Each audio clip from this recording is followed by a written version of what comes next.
ప్రియమైన దేవుని వారలారా, 3వ రోజులోనికి మనం అడుగుపెట్టాం. గత 2 రోజులుగా ఎన్నో చక్కని సంగతులు లేఖనాలను అనుసరించి పరిశోధనాత్మకంగా మనం తెలుసుకున్నాం. ఈరోజు మరింత లోతుకు వెళుతూ ఒక సరికొత్త అంశాన్ని ఈ సమాజానికి, ముఖ్యంగా మన దేశానికి, ప్రపంచవ్యాప్తంగా ఉన్న అనేక దేశాలకు తెలియని ఒక రహస్యమైన సంగతిని గూర్చి మీ అందరికీ తెలియచేయటానికి నేను ఆలోచన చేసి ఉన్నాను. ఈరోజు మనం బ్రతుకుతున్న ఈ సమాజంలో ఎన్నో సమస్యలు ఉన్నాయి, ఎన్నో ఇబ్బందులు ఉన్నాయి. ఒకవైపు అధికారులుగా, ఒకవైపు అధినేతలుగా, ప్రజాప్రతినిధులుగా సమాజం అంతటిని చక్కదిద్దవలసినటువంటి వారు ఈ సమస్యలను చూస్తున్నప్పుడు నివ్వెరపోతున్నారు. ఏం చేయాలో పాలుపోకపోతున్నారు. ఎలా రక్షించాలి ఈ సమాజాన్ని, సన్మార్గంలో ఎలా నడిపించాలి అని తలబాదుకుంటున్నారు. ఒక వర్గం వైపు వారి విషయంలో ఒక వర్గం పక్షాన మాట్లాడితే మరొక వర్గానికి కోపం వస్తుంది. మరొక వర్గాన్ని వత్తాసు పలికితే ఇంకొక వర్గం వారికి కోపం వస్తుంది. అందువల్ల ఈరోజు ప్రతి ఒక్కరిని శాంతిపరచలేక, నిమ్మలపరచలేక, వారి దగ్గర దేవుని మాటలు లేక ఒక భయంకరమైనటువంటి తెలియని స్థితిలో ప్రభుత్వాలు ఉన్నాయి అనటంలో ఎటువంటి సందేహం లేదు. అందులో ఆంధ్ర రాష్ట్రం ఉంది, అందులో భారతదేశం ఉంది, అందులో ఎన్నో దేశాలు ఉన్నాయి. ఎవరి తరపు చెప్పాలి? ఎవరి తరఫున మేము మాట్లాడాలి? ఒకరి తరఫున మాట్లాడితే మరొకరికి కోపం వస్తుంది. ఒకరి తరఫున మాట్లాడితే మరొకరికి ద్వేషం పుట్టుకొస్తుంది. దానివల్ల ఎన్నో గొడవలు, ఎంతోమంది చనిపోతున్నారు, మారణకాండలు. ఎవరిని శాంతపరచాలో తెలియక, ఏది సత్యమో తెలియక, సమాజానికి ఎలాంటి మాటలు అందించాలో తెలియక ఈరోజు ఎంతోమంది విజ్ఞులు, ఎంతోమంది శాస్త్రులు, ఎంతోమంది అధినేతలు భయంకరమైనటువంటి స్థితిలో ఉన్నారు, తలబాదుకుంటున్నారు. ముఖ్యంగా మన భారతదేశం విషయానికి వస్తే ఇలాంటి సమస్యలు చాలా ఎక్కువ. ఎందుకంటే భారతదేశం భిన్నత్వంలో ఏకత్వం. అనేక భాషల ప్రజలు భారతదేశంలో రాష్ట్రాలుగా, ప్రాంతాలుగా విడిపోయి జీవిస్తున్నారు. భారతదేశంలో అనేక భాషల వారు నివసిస్తున్నారు. తమిళులు ఉన్నారు, తెలుగువారు ఉన్నారు, మలయాళీలు ఉన్నారు, మరాఠీ మాట్లాడేవారు ఉన్నారు, పంజాబీ మాట్లాడేవారు ఉన్నారు, హిందీ మాట్లాడేవారు ఉన్నారు, బెంగాలీ మాట్లాడేవారు ఉన్నారు, ఒడిషా మాట్లాడేవారు ఉన్నారు, ఒరియా. ఇలా అనేక మంది ఈరోజు భారతదేశంలో భిన్నత్వంలో ఏకత్వాన్ని చూపిస్తున్నారు. భిన్నత్వంలో ఏకత్వం కేవలం ఒక భాషాపరంగా మాత్రమే కాకుండా, భాషలోనే కాకుండా ఆచార వ్యవహారాల్లోనూ, పద్ధతుల్లోనూ, అనేక సంగతులలో వీరు భిన్నత్వాన్ని కలిగి ఉన్నారు. భిన్నమైన పద్ధతులను కలిగి ఉన్నారు.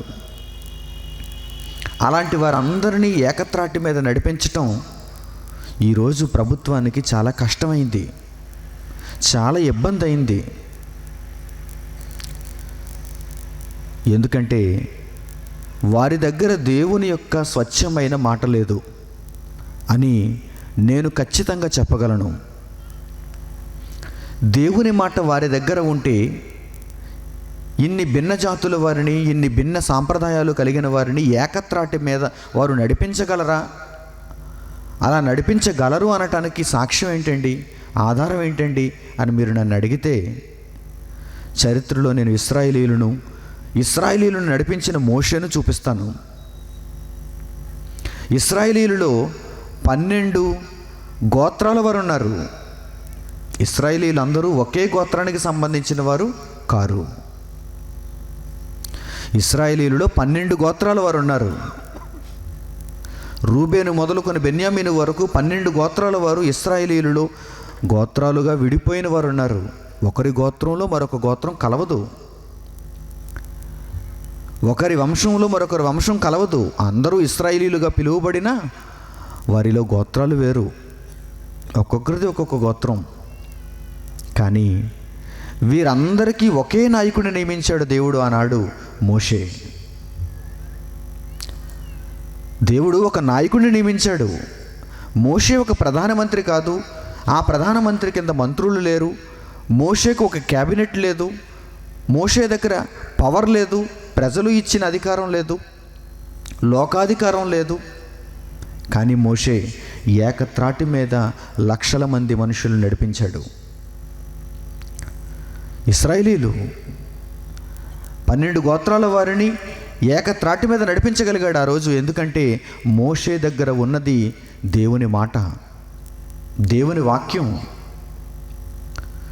ఇశ్రాయేలీయులకు ఎలాంటి సూచనలు ఇవ్వాలో, ఎలా వారందరినీ ఏకత్రాటి మీద నడిపించాలో, 40 ఏండ్లు వారందరినీ ఎలా ప్రయాణింపచేయాలో మోషేకు దేవుడు నేర్పించాడు. అది 5 ఏళ్ల పరిపాలన కాదు, అది 10 ఏళ్ల పరిపాలన కాదు, పీఠం మీద కూర్చొని పరిపాలించే రకం కాదది. ఇశ్రాయేలీయులతో మమేకమై ఇశ్రాయేలీయులతో పాటు నడుస్తూ, ఇశ్రాయేలీయులతో పాటు వేదన అనుభవిస్తూ, శ్రమ అనుభవిస్తూ సాగించే పరిపాలనది. అందుకే ఆనాడు మోషే భిన్న జాతుల వారిని, భిన్న గోత్రాల వారిని ఒకే మార్గంలో నడిపించగలిగాడు. ఆ ఇశ్రాయేలీయులను, ఆ మోషేను ఈరోజు స్ఫూర్తిగా తీసుకోవాలి. వీరందరూ స్ఫూర్తిగా తీసుకోవాలి. అలా చెబితే నన్ను ఏమంటారంటే, నీవు యూదుడను స్ఫూర్తిగా తీసుకోమంటావా, ఇశ్రాయేలీయుడను స్ఫూర్తిగా తీసుకోమంటావా, ధర్మశాస్త్రాన్ని స్ఫూర్తిగా తీసుకోమంటావా? అది ఒక మతం కదా, అది విదేశీ మతం కదా, అది యూదులకు సంబంధించింది కదా, అది ఇశ్రాయేలీయులకు సంబంధించింది కదా అని వెనక్కి వెళ్ళిపోతారు. కానీ ఒకవైపు వీరి పరిస్థితిని చూస్తే సమాజాన్ని చక్కదిద్దలేక అస్తవ్యస్తమైనటువంటి పరిస్థితులలో వారికి వచ్చిన పదవి ఎందుకా అన్నట్టుగా ప్రతిరోజు తలపోటే వారికి, పార్లమెంటులో కూర్చుంటున్న వారికి, లోక్సభలో కూర్చుంటున్న వారికి, రాజ్యసభలో కూర్చుంటున్న వారికి, అధికార పీఠమందు మంత్రి పదవులు యందు కూర్చున్న వారికి ప్రతిరోజు తలపోటే. ఎందుకంటే ఏదో ఒక మూల నుంచి ఏదో ఒక సమస్య తలెత్తుతుంది. అలా తలెత్తిన సమస్యలలో ఒకానొక సమస్య ఈరోజు మనకు పాఠం.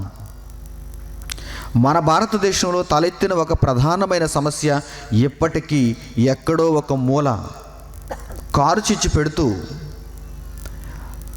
మనుష్యులను హింసకు గురి చేస్తూ, మారణకాండను జరిగిస్తూ, ఒక చక్కని సమాధానం లేక, ఎవరి తరఫున మాట్లాడితే మరొకరికి కోపం వస్తుందో అనే భయంతో కిమ్మనకుండా ఉంది ఈరోజు ప్రభుత్వం, మన ప్రభుత్వం. ఏంటండి, ప్రభుత్వాన్ని గూర్చి మీరు మాట్లాడుతున్నారా?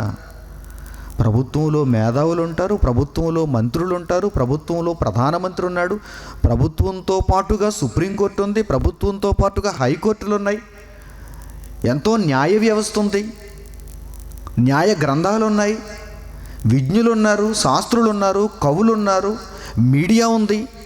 ఇదంతా వారి వైపే కదండి. వారికి రాని జ్ఞానం, వారికి తట్టని మాటలు మీరు ఈరోజు చెప్పగలుగుతున్నారా అంటే, అవును నేను చెప్పగలను, అవును నేను చెప్పగలను. ఈ మెసేజ్ రికార్డెడ్గా ఎవరైనా ఒకవేళ తీసుకుని వెళ్ళగలిగితే ఆ స్థాయికి తీసుకుని వెళ్ళండి, వాళ్ళకు చూపించండి. ఈ భారతదేశానికి ఎలాంటి మాటలు చెప్పాలో, ఇరు పక్షాల వారిని సరైన మార్గంలో ఎలా నడిపించాలో ఈ మెసేజ్ రికార్డెడ్గా వారి దగ్గరికి తీసుకుని వెళ్ళి ఇవ్వండి. అప్పుడు సమాజం బాగుపడుతుంది, అప్పుడు మన దేశం బాగుపడుతుంది, అప్పుడు మన రాష్ట్ర ప్రజలు బాగుపడతారు. మాంసాహారం నిషేధించాలి అని ఒకవైపు ఒక వర్గం, మాంసాహారాన్ని నిషేధించాం, మాంసాహారాన్ని మేము తింటాం, మాంసమే మా ప్రధాన ఆహారం అని మరొక వర్గం. ఈరోజు భారతదేశంలో 2 వర్గాల ప్రజలు. ఒకరు మాంసాహారాన్ని నిషేధించండి అని అడుగుతున్నారు, మరొకరు మాకు మాంసాహారమే ప్రధానమైన ఆహారం అంటున్నారు. ఒకరు మాంసాహారం నిషేధిస్తే మానవత్వం పెరుగుతుంది, దైవత్వం మనుషుల్లో పెరుగుతుంది. జీవులను చంపకండి, జంతువులను చంపకండి, అవి దైవ స్వరూపాలు, ఆ మాంసాన్ని మీరు తినకండి అని ఒకవైపు ఒక వర్గం వారు మాట్లాడుతుంటే, మరొక వర్గం వారు మేము దానినే తింటాం, ఏం చేస్తావు? మేము ఆవును చంపుకొని తింటాం, గేదెను చంపుకొని తింటాం, మేకను చంపుకొని తింటాం, కోడిని చంపుకొని తింటాం, మేము మాంసాహారం తింటాం, మేము మాంసాహారాన్ని తింటాం, అడగడానికి నీవెవరు అని అడుగుతున్నవారు మరొక వర్గం వారు. నీ ఇంటిలో దూడను తినలేదే, నీ సొమ్మును కాజేసి ఒక ఆవును కొనుక్కుని తినలేదే, అది మా ఆవు, అది మా గేదె, అది మా మేక, అది మా కోడి, మా స్వార్జితం, మా స్వేచ్ఛను భంగం కలిగించటానికి, రాజ్యాంగం మాకు కల్పించిన హక్కును భంగపరచటానికి నువ్వెవడు అని అడుగుతున్నవారు ఒక వర్గం అయితే, భారతదేశంలో కనుక నీవు నివసిస్తే మాంసం తినకూడదు, ఒక చట్టం తీసుకుని రండి అని అడిగేవారు మరొక వర్గం. ప్రియమైన వారలారా, జాగ్రత్తగా ఈ సమస్యను మీరు ఆలోచించండి. దేవుని దగ్గరకు వెళ్ళి ఈ సమస్యకు మంచి పరిష్కారాన్ని తీసుకుని వచ్చి ఈ సమాజానికి మనం అందిద్దాం. ప్రభుత్వానికి తెలియదు, ఏం చెప్పాలో ప్రభుత్వానికి తెలియదు. మాంసాహారాన్ని నిషేధిద్దాం అనుకుంటే ఒకవైపు, మాంసాహారాన్ని నిషేధించాలి అనుకుంటే ఒకవైపు, మాంసాహారాన్ని తినేవారందరితో గొడవ, మాంసాహారాన్ని భుజించే వారందరితో తలపోటు. ఎందుకంటే మాకు హక్కు ఉంది, మా తిండిని నిర్దేశించటానికి, మా తిండిని శాసించటానికి మీరెవరు అసలు అని అడుగుతున్నారు ఇటువైపు ఉన్నవారు. వారే ఇస్లాం సోదరులు. మాంసాహారాన్ని నిషేధించండి. మాంసాహారం భారతదేశంలో ఉన్న ప్రజలు తినకూడదు, గోమాంసం భారతదేశంలో ఉన్న ప్రజలు తినకూడదు అని మరొక వర్గం వారు. మరొక వైపు హైందవ సోదరులు ప్రభుత్వాన్ని అర్థిస్తున్నారు. మాంసాహారాన్ని నిషేధించండి, మాంసాహారాన్ని నిషేధించండి, ఎవరిని తిననివ్వకండి, ఒకవేళ తింటే జైల్లో పెట్టండి, జంతువులను హరిస్తే, జంతువులను చంపితే జైల్లో పెట్టండి, చట్టం తీసుకుని రండి అని ఒకవైపు హైందవ సోదరులు అడుగుతున్నారు. ఎవరి పక్షాన మాట్లాడతారు చెప్పండి? ఎవరి పక్షాన మాట్లాడతారు చెప్పండి? ప్రభుత్వంలో ఉన్నవారు ఎవరి తరపున తీర్పు చెప్పగలరు చెప్పండి? వీరి తరపున మాట్లాడితే వీరికి కోపం వస్తుంది, వీరి తరపున మాట్లాడితే వీరికి కోపం వస్తుంది. దేవుని దగ్గరకు వస్తే దేవుడు సరైన సమాధానాన్ని, దేవుడు సరైన మందునిస్తాడు. ఏ కాలంలో అయినా సరే దేవుడు ప్రజలతో ఒక్కటే చెబుతున్నాడు. భూమి మీద మీరు నివసిస్తున్నారు, చాలా భాషలు కలిగిన వారుగా నివసిస్తున్నారు, చాలా జాతుల వారిగా నివసిస్తున్నారు, చాలా వర్గాల ప్రజలుగా నివసిస్తున్నారు. మీ మధ్య సఖ్యత ఉండదు. దేవుని నమ్మేవారు కొంతమంది, దేవుని నమ్మని వారు కొంతమంది, దేవుడే లేడనేవారు కొంతమంది. మీ మధ్య ఏకభావం ఉండదు. అలాంటప్పుడు మీరేం చేయాలో తెలుసా? నా యొద్ద విచారణ చేయాలి, నా దగ్గరకు రావాలి మీరు. అప్పుడు నేను మధ్యవర్తిగా ఉండి మీకు మంచి తీర్పునిస్తాను, ఇరువురిని చక్కని మార్గంలో నడిపిస్తాను. నా మాటల దగ్గరకు రావాలి, నా యొద్ద విచారణ చేయాలి, నన్ను అడగాలి అన్నాడా దేవుడు? అన్నాడా దేవుడు? లేక మీ ఇష్టం, వారిని గాలికి వదిలేయండి, మీరు నన్ను నమ్ముకోండి, ఒక ప్రార్థన చేసుకోండి, ఒక బైబిల్లో ఒక వచనం చదువుకోండి, కాలం గడపండి అన్నాడా? చూడండి దేవుడు ఏమన్నాడు, తన గ్రంథంలో ఏం రాయించాడో చూడండి. మంచి మాట. కీర్తనల గ్రంథము 34వ అధ్యాయము 4వ వచనం. నేను యెహోవా యొద్ద విచారణ చేయగా ఆయన నాకు ఉత్తరం ఇచ్చెను. నేను యెహోవా యొద్ద విచారణ చేయగా ఆయన నాకు ఉత్తరం ఇచ్చెను. నాకు సమాధానాన్ని చెప్పాడు ఆయన. ఒక రాజు మాట్లాడుతున్నాడు ఈ మాట. ఇశ్రాయేలీయులను పరిపాలిస్తున్న ఒక రాజు, కింగ్ డేవిడ్ మాట్లాడుతున్నాడు ఈ మాట. నేను నా తండ్రి అయిన దేవుని యొద్ద విచారణ చేయగా ఒక సమస్య వచ్చింది. మాంసాహారాన్ని తినాలా వద్దా? వద్దని కొంతమంది అంటున్నారు, తింటామని మరికొంతమంది అంటున్నారు. సమాధానం ఏంటి తండ్రి? నీవైతే ఏం చెబుతావు? దీనికి సంబంధించి నీవైతే ఏం రాయించావు? నీ మనసులో ఏముంది? నేను యెహోవా యొద్ద విచారణ చేయగా ఆయన నాకు ఉత్తరం ఇచ్చాను, నాకు సమాధానాన్ని చెప్పాడు, నాకు జవాబిచ్చాడు. నాకు కలిగిన భయములన్నిటిలో నుండి ఆయన నన్ను తప్పించెను. నీవు భయపడుతున్న వేళ, ఏ సమాధానం చెబితే ఎవరు నన్ను దండిస్తారో, ఏ వర్గం వారు తప్పుగా అర్థం చేసుకుంటారో, దానిని స్వీకరించలేరో అని నీ ఒకవేళ భయపడుతుంటే, నీ భయములన్నిటిలో నుండి ఆయన నిన్ను తప్పిస్తాడు. ఎందుకంటే సమాజానికి అవసరమైన ఔషధ మూలిక వంటి మాట ఆ దేవుని దగ్గరే ఉంది. మనం రాసుకున్న పుస్తకాలలో లేదు. అందుకేగా ఈరోజు భారతదేశం ఒక సరైన సమాధానం ఇవ్వలేకపోయిందంటే, వారు రాసుకున్న లోకజ్ఞాన సంబంధమైన పుస్తకాలలో దీనికి సమాధానం లేదు. మాంసాహారం తినాలా వద్దా? మాంసాహారాన్ని నిషేధించాలా వద్దా? వారు రాసుకున్న పుస్తకాలలో లేదు. ఒకవైపు రాజ్యాంగం మనిషికి స్వేచ్ఛనిచ్చింది. నువ్వు ఏ ఆహారం పడితే ఆ ఆహారం తినవచ్చు, అది నీ హక్కు. మరోవైపు వీరందరూ మాంసాహారం తినకూడదు, గోవులను చంపకూడదు, గోవధ నిషేధించాలి అని మరోవైపు వీరు.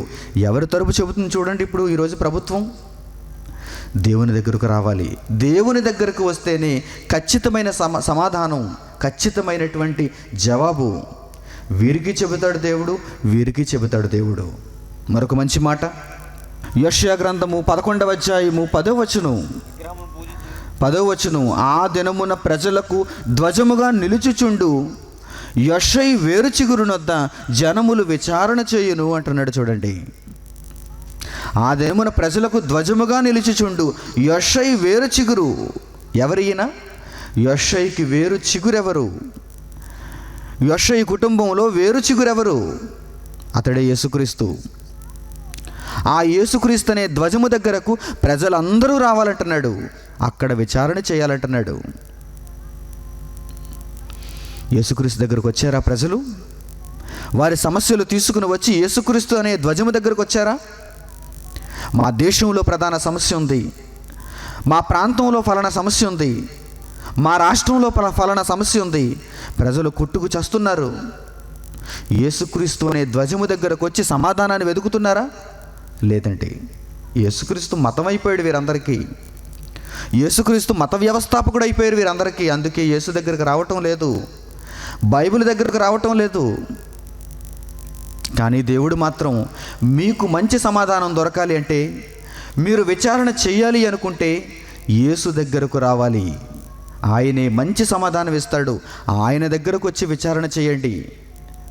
యెషై వేరు చిగురు అనే ఆ ధ్వజము దగ్గరకు వస్తే మీకు మంచి సమాధానం దొరుకుతుంది. ఒకవేళ మీరు ప్రజలలో ఎవరి దగ్గరకైనా లేక మీరు ఎన్నుకున్న వారి దగ్గరకు వెళ్ళారా, మీకు మంచి సమాధానం దొరకదు.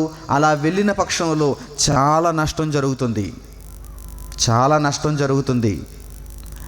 ఇశ్రాయేలీయుల మొదటి రాజు సౌలు మీకు తెలుసు. ఈ సౌలుకు కూడా ఒక సమస్య వచ్చింది.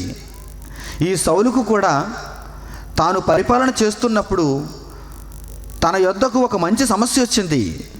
యుద్ధం చేయాలా వద్దా? శత్రు రాజుల మీద దండెత్తాలా వద్దా? నాకెవరు చెబుతారు అని ఆలోచించాడు.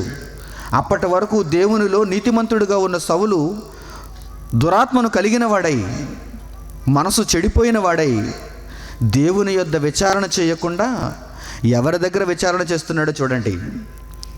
ఇశ్రాయేలీయులకు రాజైన సౌలు యెహోవా యొద్దకు రాకుండా, దేవుని యొద్దకు రాకుండా ఎవరి దగ్గరకు వెళ్ళి విచారణ చేస్తున్నాడో, సమాధానాన్ని అడుగుతున్నాడో, తన ప్రశ్నలు గుప్పిస్తున్నాడో చూడండి. బైబిల్ గ్రంథంలో దినవృత్తాంతములు మొదటి గ్రంథము 10వ అధ్యాయము 13వ వచనం చూడండి. ఈ ప్రకారము యెహోవా ఆజ్ఞ గైకొనక ఆయన దృష్టి ఎదుట ద్రోహము చేసినందుకు యెహోవా యొద్ద విచారణ చేయక కర్ణపిశాచముల యొద్ద విచారణ చేయు దానిని వెదికినందుకు సౌలు హతమాయెను అంటున్నాడు. ఎవరింతకీ సౌలు? King of Israel, the first king of Israel, ఇశ్రాయేలీలకు మొదటి రాజు. ఈ మొదటి రాజును దేవుడు హతము చేశాడు, భూమి మీద ఉండకుండా చేశాడు. దీనికి కారణాలు ఏం చెబుతున్నాడో తెలుసా? దేవుడు కారణాలు ఏం చెబుతున్నాడో తెలుసా? యెహోవా ఆజ్ఞ గైకొనక ఆయన దృష్టి ఎదుట ద్రోహము చేసినందుకు మొదటి కారణం, సౌలు హతము కాబడటానికి, సౌలు భూమి మీద చంపబడటానికి, దేవుని కోపానికి బలవ్వటానికి మొదటి కారణం ఏంటో తెలుసా? ఆయన దృష్టికి ద్రోహం చేశాడు సౌలు. రెండవ కారణం ఏంటో తెలుసా? యెహోవా యొద్ద విచారణ చేయక కర్ణపిశాచముల యొద్ద విచారణ చేయు దానిని వెదికాడు. తండ్రి అయిన దేవుని దగ్గరకు విచారించటానికి వెళ్ళలేదు, సమాధానాన్ని వెతకటానికి వెళ్ళలేదు. మరి ఎవరి దగ్గరికి వెళుతున్నాడు? కర్ణపిశాచముల దగ్గరికి వెళ్తున్నాడు. చూడండి, సోదె చెప్పుకునే వారి దగ్గరికి వెళ్తున్నాడు. నాకు ఒక ప్రశ్న ఉంది, దానికి సమాధానం కావాలి అని ఒక సోదె చెప్పు వాని దగ్గరికి వెళ్తున్నాడు. దేవుని దగ్గరకు రావా? దేవుని ప్రవక్తను అడగవా? దేవుని జ్ఞానం తెలిసిన వారిని అడగవా? ఈరోజు మనవారు చేస్తున్నటువంటి ప్రధానమైన దోషములు కూడా ఇవే. దేవుని వాక్యం దగ్గరకు రావాలి, ఎందుకంటే దేశం దేవునిది, ప్రజలు దేవుని వారు, ప్రపంచం దేవునిది, భూమి దేవునిది. మనం 5 ఏళ్ల పరిపాలకులం. ప్రజలు ఓటు గుద్దితే పీఠం ఎక్కుతాం, ఓటు గుద్దకపోతే పీఠం దిగిపోతాం, మరొకరు పీఠం ఎక్కాలి. 5 ఏళ్ల పరిమితి కలిగిన అధికారం ఇది. కనుక ఇంత చిన్నవారైన వీరు దేవుని దగ్గరకు వెళ్ళాలి. దేశంలో సమస్య వచ్చినప్పుడు దేవునిని అడగాలి. అందుకే చరిత్ర చూపించాడు దేవుడు, చరిత్ర చూడమన్నాడు దేవుడు. వారు దేవుని దగ్గరకు రాలేదు గనుక, ఒక రాజైనా దేవునిని అడగలేదు గనుక, కర్ణపిశాచముల యొద్దకు వెళ్ళాడు గనుక సౌలు హతమాయెను అంటున్నాడు. సౌలు హతమాయెను. ప్రియమైన వారలారా, దేశంలో ఈరోజు ఎన్నో సమస్యలు ఉన్నాయి. దేవుని వాక్యం ప్రతి దానికి సమాధానం చెప్పింది. This is not a religion, ఇది మతం కాదు. ఆదివారం ఏదో 2 గంటల భక్తికి సంబంధించిన మత పుస్తకం కాదు ఇది. ఇందులో దేవుడు మహాజ్ఞానాన్ని వ్రాయించాడు. ఆదికాండం మొదలుకొని ప్రకటన గ్రంథం వరకు 66 పుస్తకాలలో దేవుడు మహాజ్ఞానాన్ని నిక్షిప్తపరిచాడు. మతానికి సంబంధించినదైతే ఒక చిన్ని పుస్తకం చాలు. ఆచారాలను మనకు చెప్పటానికైతే ఒక పుస్తకం చాలు, 2 పుస్తకాలు చాలు. ఎంతకాలం తీసుకున్నాడండి దేవుడు? సుమారు 1600 సంవత్సరాల కాలం తీసుకుని 40 మంది ప్రవక్తలను ఎన్నుకొని, ఆయా కాలాలకు చెందినవారు, ఆయా ప్రాంతాలకు చెందినవారు, వారిని పరిశుద్ధాత్మ చేత ప్రేరేపించి దేవుని మనసులో ఉన్న దానిని అంతటిని తన గ్రంథంలో వ్రాయించాడంటే బైబిల్ ఎలాంటిది చెప్పండి? మత పుస్తకమా బైబిలు? క్రైస్తవులు ఆదివారం మాత్రమే 2 గంటలు చదవవలసిన పుస్తకమా? భజన చేసుకోవడానికి ఇచ్చిన పుస్తకమా ఇది? కాదు. ఏదో వారి మత సంబంధమైన కీర్తనలు వ్రాయబడిన పుస్తకం అనుకుంటున్నారా? వాగ్దానాలు మాత్రమే వ్రాయబడిన పుస్తకం అనుకుంటున్నారా? కాదు. దేశాలకు మార్గదర్శకాన్ని ఇచ్చే పుస్తకం ఇది. దేశాలను ఎలా నడిపించాలో దేవుడు ముందే భవిష్యత్తును ఎరిగి వ్రాయించిన పుస్తకం ఇది. 2016వ సంవత్సరంలో, 2015వ సంవత్సరంలో మాంసాహారాన్ని గూర్చి, గోవధను గూర్చి భారతదేశంలో సమస్య తలెత్తుతుందని దేవుడు ముందే తెలుసుకున్నాడా? ఫలానా దేశంలో ఫలానా సమస్య వస్తుందని దేవుడు ముందే తెలుసుకున్నాడా?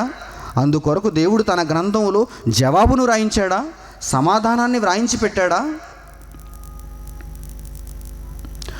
ఆయన వాక్యాన్ని చదివిన వారికి, ఆయన మాటలు వెతికిన వారికి ఈ సమాధానాలన్నీ, ఈ గ్రంథంలో వ్రాయబడిన మహాజ్ఞానం అంతటిని ఇవ్వాలనుకున్నాడా? ఇవ్వాలనుకున్నాడా? కొరింథీయులకు రాసిన మొదటి పత్రిక ఇవ్వాలనుకున్నాడో లేదో అక్కడ చూడండి. 2వ అధ్యాయం. అపోస్తలుడైన పౌలు కొరింథీయులకు రాసిన మొదటి పత్రిక 2వ అధ్యాయము 6వ వచనం. పరిపూర్ణులైన వారి మధ్య జ్ఞానమును బోధించుచున్నాము అన్నాడు. ఎవరైనా?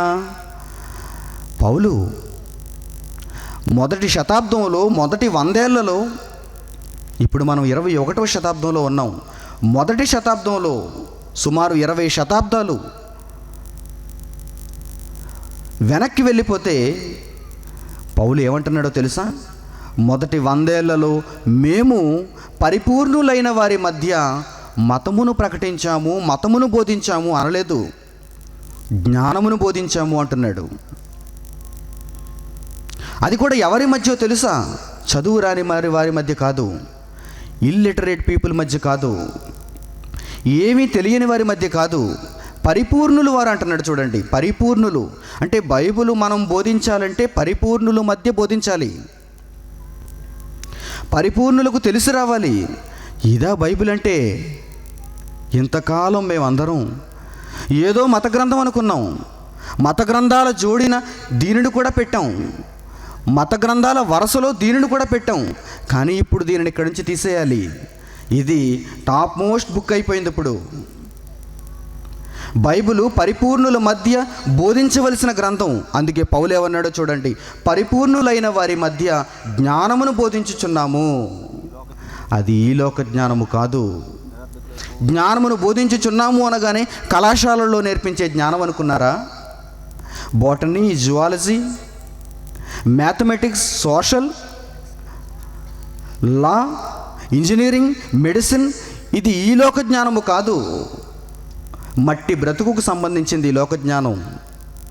మట్టి బ్రతుకుకు సంబంధించింది. ఎంబీబీఎస్ విద్య ఈ భూమి మీద ఉన్న మానవ శరీరానికి బ్రతుకుకు సంబంధించింది, ఆత్మకు సంబంధించింది కాదది. ఆత్మకు నొప్పి వస్తే, ఆత్మ కుళ్ళిపోతే, ఆత్మ దురవస్థలో ఉంటే, ఆత్మ నరకానికి వెళ్ళిపోయే పరిస్థితుల్లో ఉంటే ఎంబీబీఎస్లో ఏ వైద్యము లేదు, ఏ ఔషధము లేదు. పైన కనిపించే శరీరానికి మందు వేయగలరు వారు. అందులోనూ ఇంకా ఎంతో పరిశోధన చేస్తున్నారు. వారికి అందని రోగాలు ఇంకా భయపెడుతూనే ఉన్నాయి.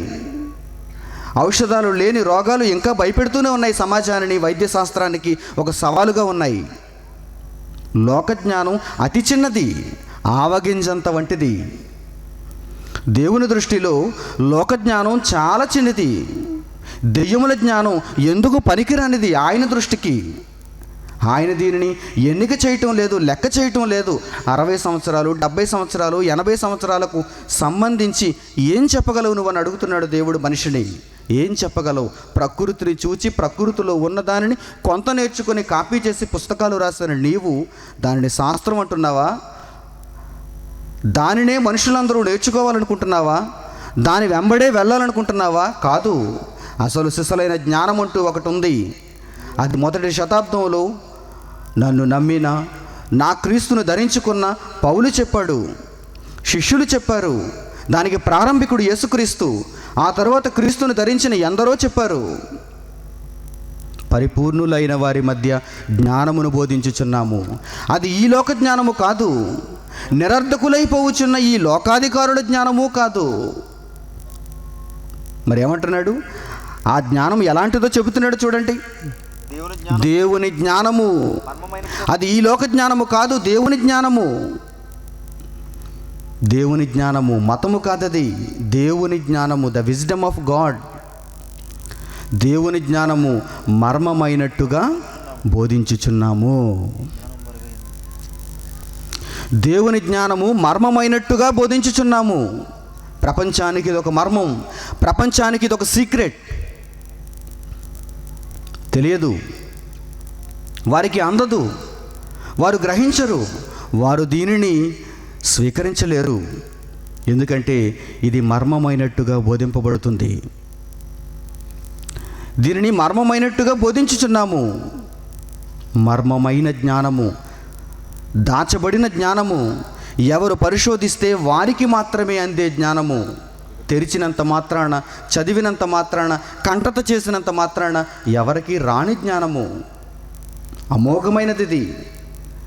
లెక్కల పుస్తకం తెరిస్తే లెక్కలు సాధన చేస్తే లెక్కలు వచ్చేస్తాయి. లోక సంబంధంగా ఏ పుస్తకమైనా సరే మనిషి రాశాడు కనుక మరో మనిషి చదివితే సాధన చేస్తే బట్టి పడితే ఆ జ్ఞానం వాడికి వచ్చేస్తుంది. కానీ దేవుని జ్ఞానం అలాంటిది కాదు. అది దేవుని మనసులోంచి వచ్చిన జ్ఞానం, దేవుడు రాయించిన పుస్తకం. అందుకే మొట్టమొదటి అర్హత దేవుని జ్ఞానం రావాలంటే, అది మనకు అందాలంటే మనకుండవలసిన మొట్టమొదటి అర్హత ఆయన యందు భయభక్తులు అన్నాడు. యెహోవా యందు భయభక్తులు కలిగి ఉండుట జ్ఞానమునకు మూలము. దేవుని జ్ఞానమునకు మూలం అదే, ప్రారంభం అదే, పునాది అదే. ఆ తరువాత నీవు దాని మీద సాధన చేయాలి. భయభక్తులు కలిగిన వాడవై ఆ జ్ఞానమును నేర్చుకుంటూ దానిని నీ బ్రతుకు కాలంలో పాటిస్తూ సాధన చేస్తే అప్పుడు ఆ జ్ఞానం నీకు వస్తుంది. మర్మమైన జ్ఞానము. ఆ మర్మంలో దేవుడు దీనికి సమాధానాన్ని ఉంచాడు. మాంసాహారం, గోవధ, దీనిని నిషేధించాలా? ఒకవేళ దీనిని అనుమతించాలా? నిషేధించాలని హైందవ సోదరులు అడుగుతున్న దానిని మనం ఓకే చేయాలా? లేక నిషేధించకుండా అందరికీ అందుబాటులో ఉంచి ప్రతి రాష్ట్రంలోనూ గోవులను సంహరించి మాకు ఆహారంగా పెట్టాలి అని ఇస్లాం వారు అడుగుతున్నటువంటి కోరికను మనం ఓకే చేయాలా? మర్మమైన జ్ఞానము ఏం చెబుతుందో మనకు తెలియాలి. దానిని చూసే ముందు అసలు భారతదేశంలో ఈ సమస్య ఎలా ఉత్పన్నమైందో, ఎందుకు పుట్టిందో మీరు తెలుసుకోవాలి. దీని పూర్వపరాలు మీకు తెలియాలి. వార్తలలో ఎటువంటి కథాంశాలను చోటు చేసుకున్నాయో, గడిచిన కాలంలో ఈ గోవధను గూర్చి, మాంసాహారాన్ని గూర్చి, మాంసాహారం తినడాన్ని గూర్చి ఎలాంటి గొడవలు జరిగాయో మీకు కొంచెం తెలియాలి. కొద్దిగా మీకు అర్థం కావాలి. అప్పుడు దేవుని జ్ఞానం దగ్గరకు మనం వెళదాం. ఈ విషయమైనటువంటి గొడవ మొట్టమొదట ఉత్తరప్రదేశ్లో ప్రారంభమైంది. మన దేశంలోనే ఒక రాష్ట్రం అది.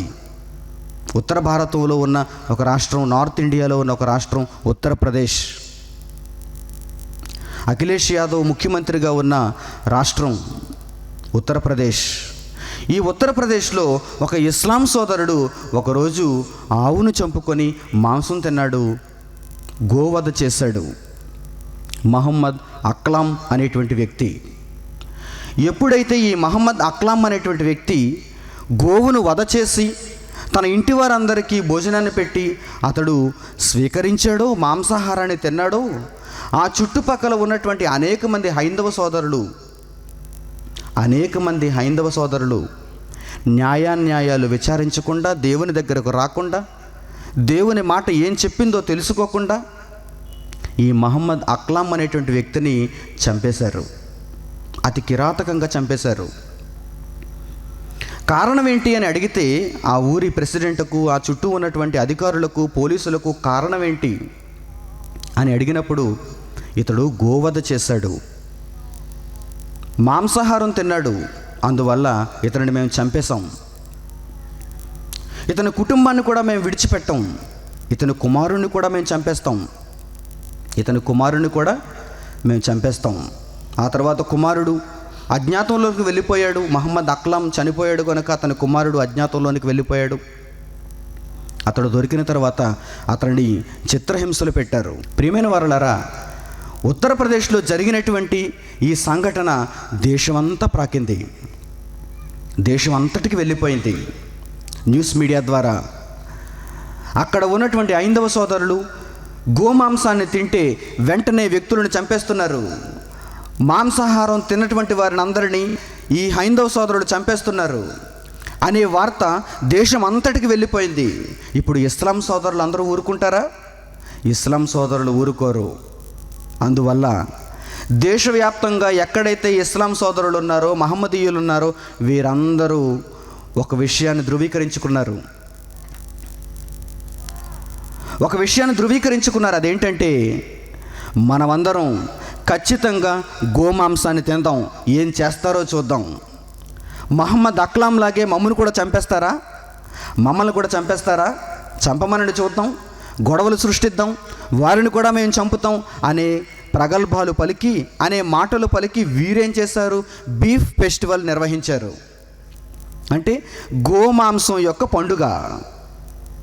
అందరినీ పిలిచి, ఇస్లాం సోదరులందరినీ పిలిచి, మేము ఈరోజు బీఫ్ ఫెస్టివల్ చేస్తున్నాం, అందరికీ ఉచితంగా గోమాంసాన్ని ఇస్తున్నాం, అందరూ తినండి, మీడియా రండి, హైందవ సోదరులు ఎక్కడ ఉంటారో వారందరికీ చెప్పండి, మా వీడియోలు చూపించండి, మేము ఖచ్చితంగా గోమాంసాన్ని తింటాం అని ఒకవైపు ఇస్లాం సోదరులు, మహమ్మద్ అక్లాంను చంపినందుకు మేము ఖచ్చితంగా పగ తీర్చుకుంటాం, మేము తప్పకుండా గోమాంసాన్నే తింటాం, మేము గోమాంసం తినకపోతే ఉండలేము. ఓ పక్క నుంచి వీరు. ఇలా జరిగినందుకు కేరళ రాష్ట్రంలో త్రిశూర్ అనేటువంటి ప్రాంతంలో వర్మ కాలేజ్ అనేటువంటి ఒక కాలేజ్ ఉంది, ఒక కళాశాల ఉంది. అందులో ఇస్లాం సోదరులు కొంతమంది కలిసి ఈ బీఫ్ ఫెస్టివల్ నిర్వహించినందుకు కళాశాల యాజమాన్యం 6 విద్యార్థులను సస్పెండ్ చేసింది. ఇది న్యూస్, ఇది వార్త. 6 విద్యార్థులను బీఫ్ ఫెస్టివల్ చేసినందుకు, గోమాంసాన్ని తిన్నందుకు, వధించినందుకు సస్పెండ్ చేసింది కాలేజీ నుంచి. వెంటనే కేరళ అంతా అట్టుడికిపోయింది.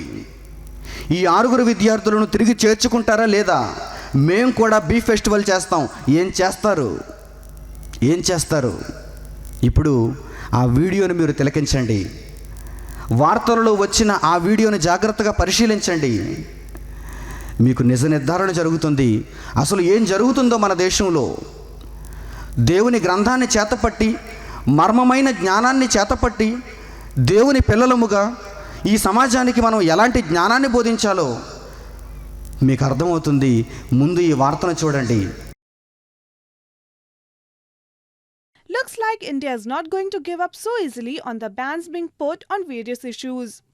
Protesting against the lynching of a man at Dadri accusing him of eating beef, and also against the suspension of Sri Kerala Varma College students for organizing a beef festival on their campus, Kerala Students' Union activists at Maharaja's College organized a beef festival on the campus. The event, which took off at the central circle inside the campus, was based on a simple concept to feed beef to as many members of the student community as possible. This was followed by distribution of cooked beef along with bread loaves to all those present on the campus. KCS conducted a beef festival today in Maharaja's College. It is a protest against the growing fascist elements in our country. We all know that the last week a farmer called Muhammad Aklam was murdered in UP, alleging that he has eaten beef, and his son was also brutally attacked. So such fascist elements we can now witness in all over the country, not only in UP or northern states, but also in our Kerala. The Kerala, which is assumed to a highly educated and highly cultured society, but still it was last day that 6 students got suspended in Thrissur Kerala Varma College because they have conducted such a secularist beef festival. Protests should come from all the corners of our country, not only from students, but all the political parties should raise voice against such fascist elements. All this beef banning and this ban culture is part of an agenda of RSS and Sangh Parivar.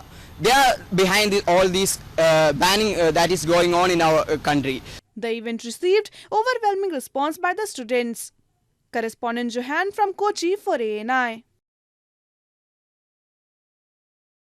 కళాశాలల్లో ఉన్న విద్యార్థులందరూ, ఇస్లాంను స్వీకరించిన విద్యార్థులందరూ, మహమ్మదీయులుగా ఉన్న విద్యార్థులందరూ మనం beef festival చేద్దాం, గోమాంసాన్ని వధించుకుందాం, తిందాం. అసలు మాంసాహారాన్ని నిషేధించేది ఎవరు? భారతదేశ రాజ్యాంగం ప్రకారం మాకు హక్కు ఉంది, మేము ఏ మాంసమైనా తింటాం అని వీరు. మరో ప్రక్క వారు, కుర్రవాడు చెబుతున్నాడు, సంఘ పరివార్ దీని వెనక ఉంది, హైందవ సోదరుల వెనుక సంఘ్ పరివార్ ఉంది, వారే ఈ సంఘటనలన్నీ జరిపిస్తున్నారు, వారే మహమ్మదీయులపై దాడి చేస్తున్నారు అని.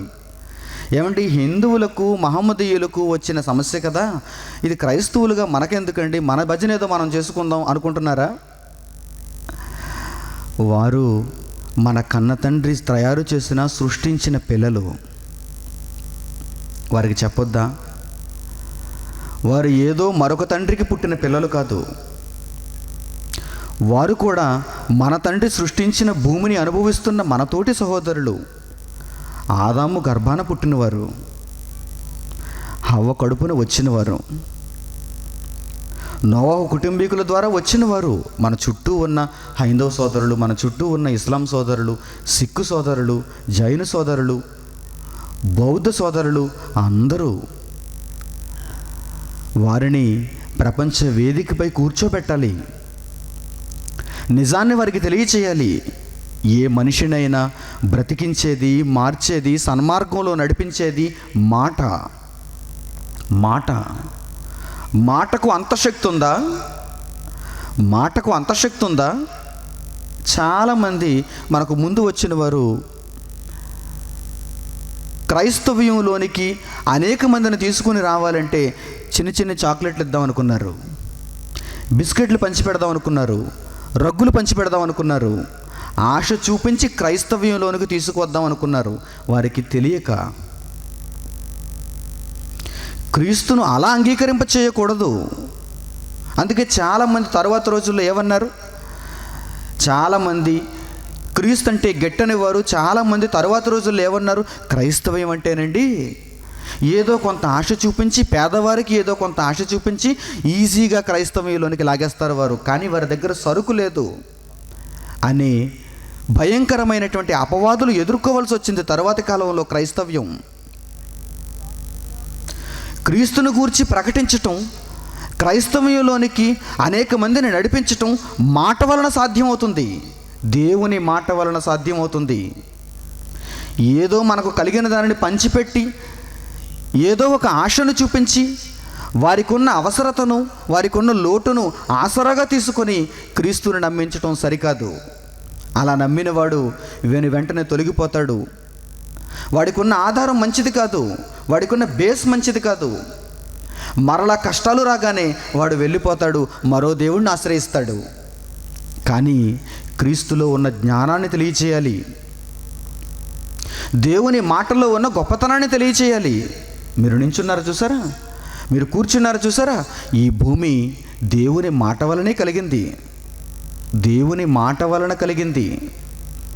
ప్రపంచములు దేవుని మాట వలన నిర్మాణమైనవి, దేవుని వాక్యము వలన నిర్మాణమైనవి అన్నాడు. అందుకే మాటకు అంత శక్తి ఉంది.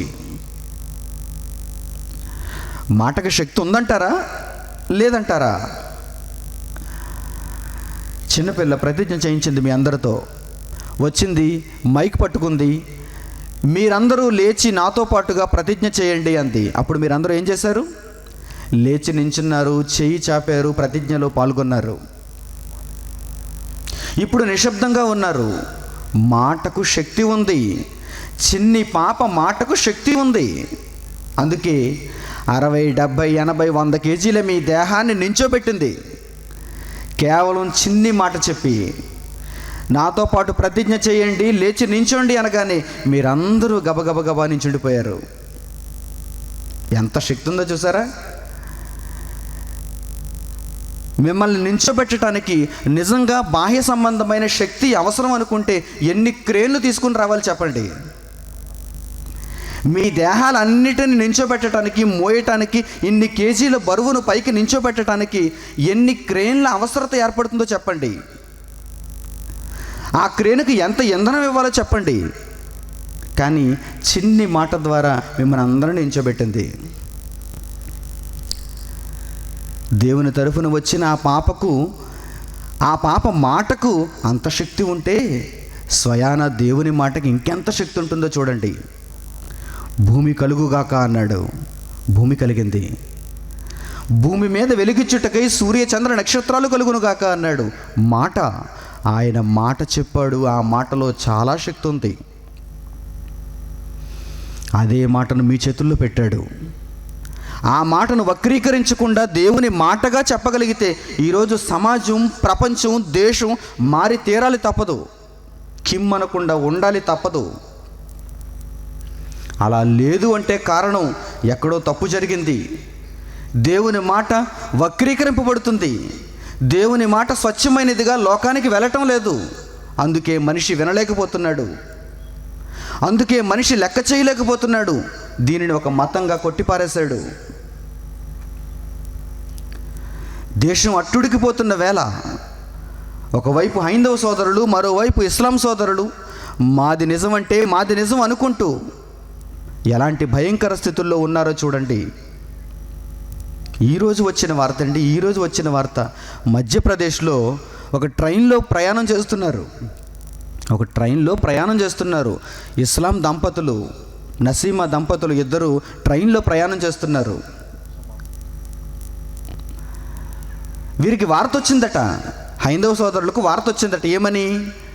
ఫలానా ఎక్స్ప్రెస్లో మధ్యప్రదేశ్లో ప్రయాణిస్తున్నటువంటి ఒక ముస్లిం దంపతులు జంట మాంసం తీసుకుని వెళ్తున్నారు వారితో పాటుని వార్త వచ్చిందట. వెంటనే ట్రైన్ ఆపేశారు,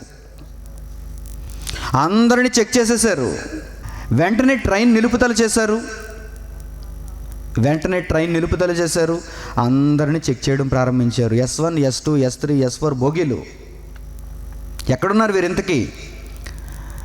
ఈ గోమాంసాన్ని చేతపట్టిన క్యారేజీ బాక్సులో పెట్టుకున్న ఈ ఇస్లాం దంపతులు ఎక్కడున్నారు ఇంతకీ? 1వ బోగి, 2వ బోగి, 3వ బోగి అలా వీరు చెక్ చేసుకుంటూ వెళ్ళేసరికి అతడు దొరికేశాడు. ఏది నీ లగేజ్ చూపించు అనగానే అతడు చూపించటం లేదంట, లగేజ్ ఓపెన్ చేయటం లేదంట. వెంటనే అతడి మీద చర్య తీసుకుంటున్నారు, అతడిని హింసకు గురి చేస్తున్నారు. ఈరోజు వచ్చిన వార్త ఇది. ప్రియమైన వారలారా, ఒక మంచి సమాధానాన్ని ఈ లోకానికి, ఈ సమాజానికి, మన మధ్య నివసిస్తున్నటువంటి మన సహోదరులకు మనం ఇవ్వాలి, మనం నేర్పించాలి. యేసు మాటగా ఈ లోకానికి చెప్పాలి. యేసుక్రీస్తు నిజంగా చెప్పుంటాడంటారా? ఇప్పుడు వచ్చిన ఈ సమస్యకు 2000 సంవత్సరాల క్రితం నోరు విప్పిన, గళమెత్తిన ఆ యేసుక్రీస్తు, మనం ధరించుకున్న ఆ యేసుక్రీస్తు ఈ ప్రశ్నలకు సమాధానాన్ని ఆనాడు చెప్పి ఉంటాడంటారా? చెప్పి ఉంటాడు, చెప్పాలి. నా యేసు చెబుతాడు ఖచ్చితంగా. ఈ సమాజానికి చిట్ట చివరి దిక్కు ఆయనే. యెషయి వేరు చిగురునద్దకు ప్రతి జనము వచ్చి ఆ ధ్వజము దగ్గర నించుని విచారణ చెయ్యాలి, తప్పదు. విచారణ చెయ్యలేదు కనుకనే ఈ ప్రభుత్వం ఇప్పటికీ సమాధానం ఇవ్వలేక కిమ్మనకుండా కూర్చుంది, ఎవరి తరఫున మాట్లాడాలో తెలియక. క్రొత్త నిబంధన గ్రంథం మత్తయి సువార్త మంచి మాట, యేసు పలికిన మాట చూడండి. మత్తయి వ్రాసిన సువార్త 15వ అధ్యాయము 17వ వచనం నుంచి నోటిలోనికి పోవునదంతయు కడుపులో పడి బహిర్భూమిలో విడవబడును. ఏదో లోకంలో శాస్త్రాన్ని చూసి ఒక MBBS రాసుకున్నావుగా, ఆ MBBS ఏం చెప్పింది? జీర్ణ వ్యవస్థ, ప్రకృతిలో ఉన్న ఒక పదార్థాన్ని నీవు తింటే జీర్ణమై లోపల ఒక చర్య జరిగి వ్యర్థ పదార్థం అంతా బయటకు విడువబడుతుంది, శక్తి శరీరంలోనికి వెళుతుంది. ఇది నీకు తెలిసిందే. యేసుక్రీస్తు జ్ఞానం చెబుతున్నాడు చూడండి. ఇక్కడ MBBSకు తెలిసింది ఇంతే, కానీ యేసుకు తెలిసింది ఏంటో చూడండి. నోటిలో పడినదంతయు కడుపులో పడి బహిర్భూమిలో విడువబడును. అదే దైనందిన చర్య, ప్రతిరోజు మనుషులందరూ చేస్తున్న చర్య. కడుపులో పడునది నోటి ద్వారా వెళ్ళి బహిర్భూమిలో విడువబడుతుంది. తర్వాత కానీ అన్నాడంటే శాస్త్రానికి మించిన దాన్ని ఏదో చెబుతున్నాడు ఆయన, శాస్త్రం చెప్పని దానిని ఏదో చెబుతున్నాడు ఆయన. ఆ ధ్వజము దగ్గరికి వెళ్ళి విచారణ చేస్తే ఆయన మాట్లాడుతున్నాడు. ఇప్పుడు ఏమంటున్నాడు చూడండి. మాంసాహారాన్ని మేము తినాలా వద్దా? మాంసాహారాన్ని నిషేధిస్తే మానవత్వం పెరుగుతుందా? వీరందరినీ నిలుపుదల చేయమంటావా అని హైందవ సోదరుడు యేసును అడిగితే యేసు ఏమంటున్నాడు చూడండి. నోట నుండి బయటకు వచ్చినవి హృదయములో నుండి వచ్చును, ఇవే మనుష్యుని అపవిత్రపరచును అని మీరు మొదట గ్రహించండి. ఎంత చక్కని సమాధానం చూడండి. నోటిలో నుండి కడుపులో పడి బహిర్భూమిలో విడువబడేది మనిషిని అపవిత్రపరచదు. అంటే మాంసాహారం మనిషిని అపవిత్రపరచదా? పరచదు. మాంసాహారం మనిషిని అపవిత్రపరచదు, శాకాహారం మనిషిని అపవిత్రపరచదు. నీ శరీరానికి శక్తినిచ్చినంత వరకు, అది మంచిదైనంత వరకు నీ దేహానికి ఆహారం పెట్టు. నీకు అపవిత్రత అనేది రావాలి అంటే ఒక్కసారి నిన్ను మాట్లాడమనాలి. నీ హృదయములో నుండి ఏమి వస్తాయో, నీ నోరు ఏం పలుకుతుందో దానిని బట్టి నీవు అపవిత్రుడవో పవిత్రుడవో చెబుతానంటున్నాడు యేసుక్రీస్తు. కానీ నీవు తినే పదార్థాన్ని బట్టి కాదు, నీవేం తింటున్నావో అన్న దాన్ని బట్టి కాదు, నీవు పవిత్రుడో అపవిత్రుడో చెప్పటానికి. నీవు మాట్లాడు, నీ హృదయములో నుండి ఏం వస్తాయో చూస్తాను.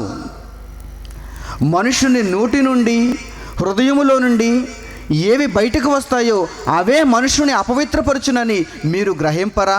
ఏ వస్తున్నాయి చూడండి. ఇప్పుడు 19వ వచనంలో దురాలోచన.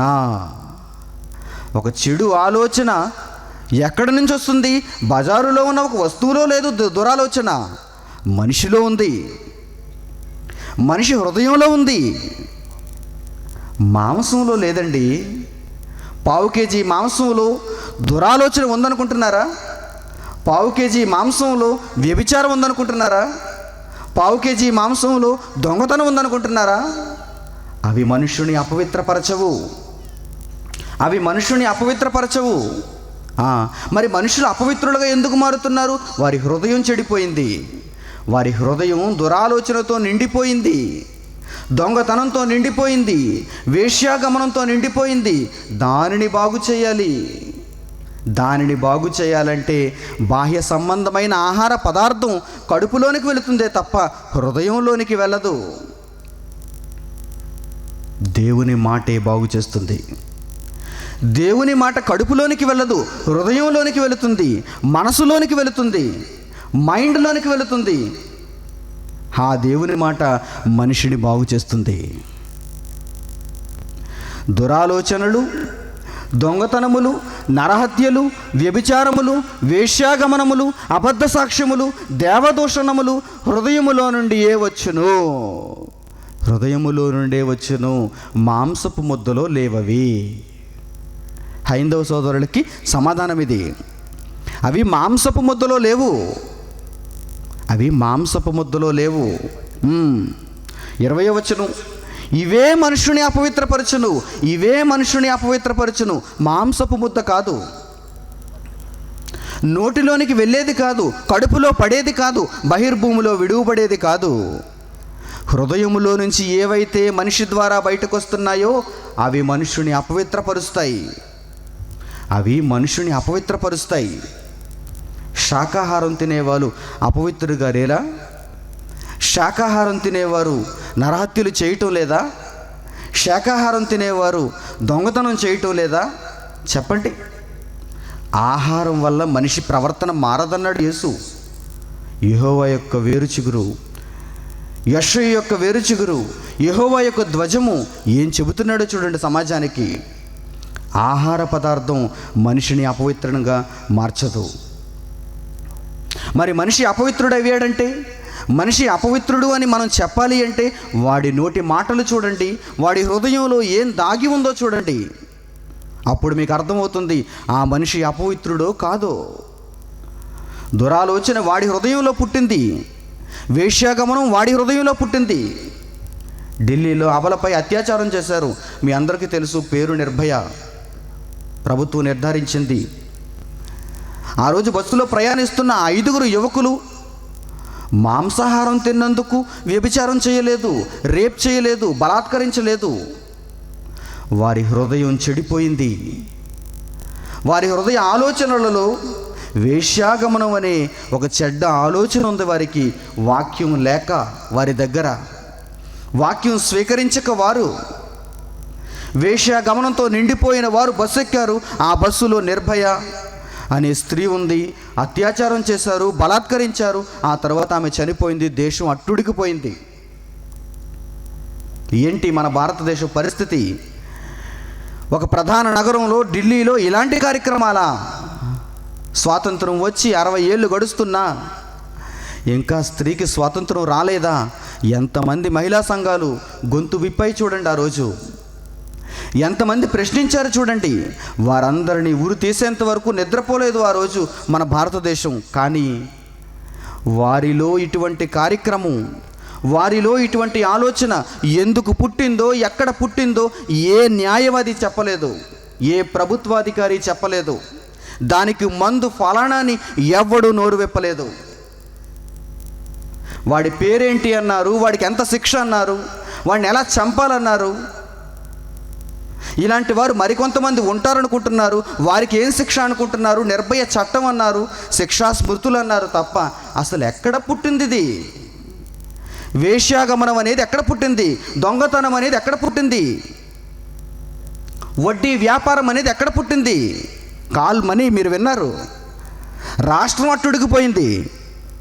విజయవాడ కేంద్రంగా చేసుకొని రాష్ట్రంలో అనేక మంది ఈ తప్పుడు వ్యాపారం చేస్తూ, కాల్ మనీ చేస్తూ, ఎంతో ఎక్కువ వడ్డీ రేటుకు పేదలకు డబ్బునిస్తూ వారి మాన ప్రాణాలు దోచుకుంటున్నారు. వారి దగ్గర ఉన్నదంతా హరిస్తున్నారు, చంపేస్తున్నారు. వడ్డీ వ్యాపారం అనే ఈ దురాలోచన ఎక్కడ పుట్టింది? ప్రభుత్వం చెప్పలేదు. మనిషిలో ఎక్కడ ఈ ఆలోచన పుట్టిందో, ఎక్కడ మందు వేయాలో ప్రభుత్వం ఎప్పటికీ చెప్పలేదు. Till now. ఎవరు బాగుపడతారు చెప్పండి? మరో వడ్డీ వ్యాపారస్తుడు పుట్టడా బెక్కవోలులో? మరో వడ్డీ వ్యాపారస్తుడు పుట్టడా బలభద్రపురంలో? ఇది సద్దు మరిగిన తర్వాత మరో రాజకీయ నాయకుని అండ చూసుకుని మరొకడు పుట్టడా? ప్రియమైన వారలారా, మందు చేయటం, మందు ఇవ్వటం, వైద్యం చేయటం ఈ ప్రభుత్వానికి చేత కావటం లేదండి. ఈ లోకాధికారులకు చేత కావటం లేదండి. అందుకే ఒక క్రైస్తవునిగా, చచ్చుబడిపోయిన క్రైస్తవునిగా కాదు, ఏమీ రాని క్రైస్తవునిగా కాదు, జ్ఞానం కలిగిన క్రైస్తవునిగా, నిత్య జీవ పరిశోధన చేసే క్రైస్తవునిగా, బైబిల్ అహోరాత్రులు పరిశోధించే క్రైస్తవునిగా, హృదయము నిండా దేవుని వాక్యం కలిగిన క్రైస్తవునిగా, నోరు విప్పితే సమాజాన్ని బాగు చేసే మంచి మాటలు పలికే క్రైస్తవునిగా నీవు మారాలి. అందుకే నిత్యజీవ పరిశోధన 2016 మీ అందరి కోసమే. మీ మార్పును కోరి, మీ కుటుంబాలు మీ మార్పును కోరలేదు, మీ నాయకులు మీ మార్పును కోరలేదు, మీ అధికారులు మీ మార్పును కోరలేదు, దేవుడు మీ మార్పును కోరాడు. ఆయన మదిలో ఒక ఆలోచన పుట్టింది. వీరందరినీ, నా లెక్కలలో ఉన్నవారిని మంచి జ్ఞానం చేత నేను తయారు చేయాలి. 2016వ సంవత్సరాన్ని ప్రారంభిస్తూ మంచి జ్ఞానాన్ని వీరికి అందించాలి. 10 క్రొత్త పాఠాలు, 5 క్రొత్త బహిరంగ అంశములు, వీరికి మంచి జ్ఞానాన్ని నేను నేర్పించాలని తండ్రి అనుకున్నాడు పరలోకంలో. మీకు ఆ వైభవాన్ని ఇచ్చాడు, మీకు ఆ భాగ్యాన్ని ఇచ్చాడు. దివారాత్రులు బైబిల్ పరిశోధిస్తున్నారు ఇక్కడ మీరు. దివారాత్రులు మీ హృదయాన్ని దేవుని వాక్యంతో నింపుకుంటున్నారు మీరు. దురాలోచనతో కాదు, వేశ్యాగమనంతో కాదు, దొంగతనంతో కాదు, వ్యాపార ధోరణితో కాదు. దేవుని కొరకు ఎలా అర్పింపబడాలి, పరలోకాన్ని ఎలా సాధించాలి, ఇదే ఆలోచనతో మీరు ఉన్నారు. లోకం అలా ఉందా? మనుషులు అలా ఉన్నారా? దేశం అలా ఉందా? యేసు మాట చూడండి. ఒక మనుషుడు అపవిత్రపరచబడాలి అంటే మనుషుడు తినే తిండి పదార్థం వల్ల కాదయ్యా, మనుషుని హృదయం నిండిన దానిని బట్టి ఆ వ్యక్తి అపవిత్రుడవుతున్నాడు. ఆ హృదయములో నుండి అనేకమైన దుర్లక్షణాలు సమాజంలోనికి వస్తున్నాయి. వాడు వాటిని జరిగిస్తున్నాడు. చుట్టూ ఉన్న సమాజానికి హాని తలపెడుతున్నాడు.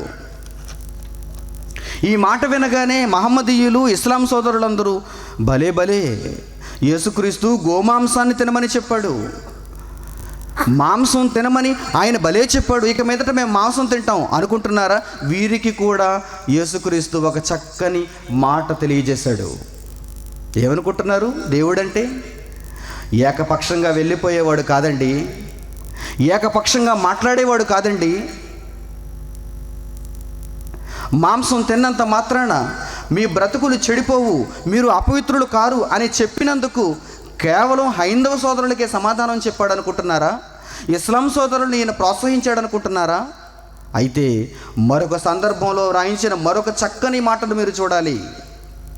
ఇప్పుడు మాంసం తింటాము, బీఫ్ ఫెస్టివల్ చేసుకుంటాము, మాకు మాంసం లేకపోతే ముద్ద దిగదు, ముక్క లేకపోతే ముద్ద దిగని పరిస్థితి మాది అని అనుకుంటున్న వారి దగ్గరికి వెళదాం. వీరికి యేసుక్రీస్తు జ్ఞానాన్ని ఎలా నేర్పిస్తున్నాడో చూద్దాం.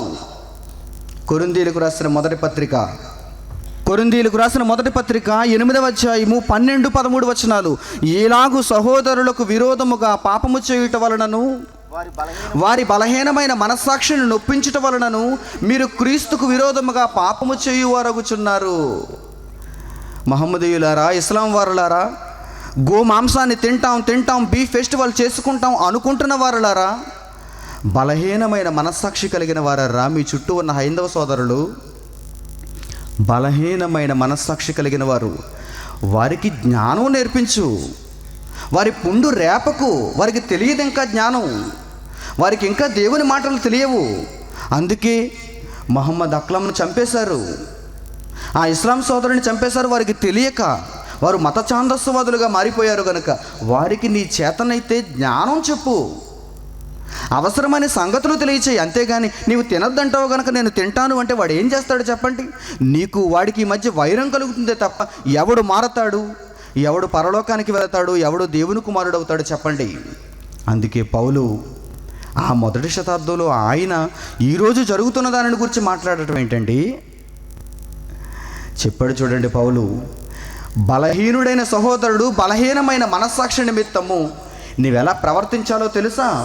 12వ వచనంలో, వారి బలహీనమైన మనస్సాక్షిని నొప్పించుట వలన మీరు క్రీస్తుకు విరోధముగా పాపము చేయువారగుచున్నారు. కాబట్టి భోజన పదార్థముల వలన నా సహోదరునికి అభ్యంతరము కలిగిన ఎడల, మహమ్మదీయ సహోదరుడు అలా ఆలోచిస్తే ఎంత బాగుండు చూడండి. నేను చేసే భోజనం వల్ల, నా భోజన పదార్థం వల్ల నా సహోదరునికి అభ్యంతరము కలిగితే, నాతో పాటు నివసిస్తున్న హైందవ సోదరులకు అభ్యంతరము కలిగితే, అదే చెప్పాడండి, అదే చెప్పాడు. భోజన పదార్థముల వలన నా సహోదరునికి అభ్యంతరము కలిగిన ఎడల, నా సహోదరునికి అభ్యంతరము కలుగు చేయకుండాటకై నేనెన్నటికీ మాంసము తినను అన్నాడు చూడండి పౌలు. వండర్ఫుల్. పౌలు చుట్టూ ఉన్న సహోదరులను ప్రేమిస్తూ ఆ సహోదరుల కొరకు ప్రాణం పెట్టే మనస్తత్వం కలిగిన వాడే పౌలు ఎలాంటి నిర్ణయం తీసుకున్నాడో చూడండి, ఎలాంటి నిర్ణయం తీసుకున్నాడో చూడండి.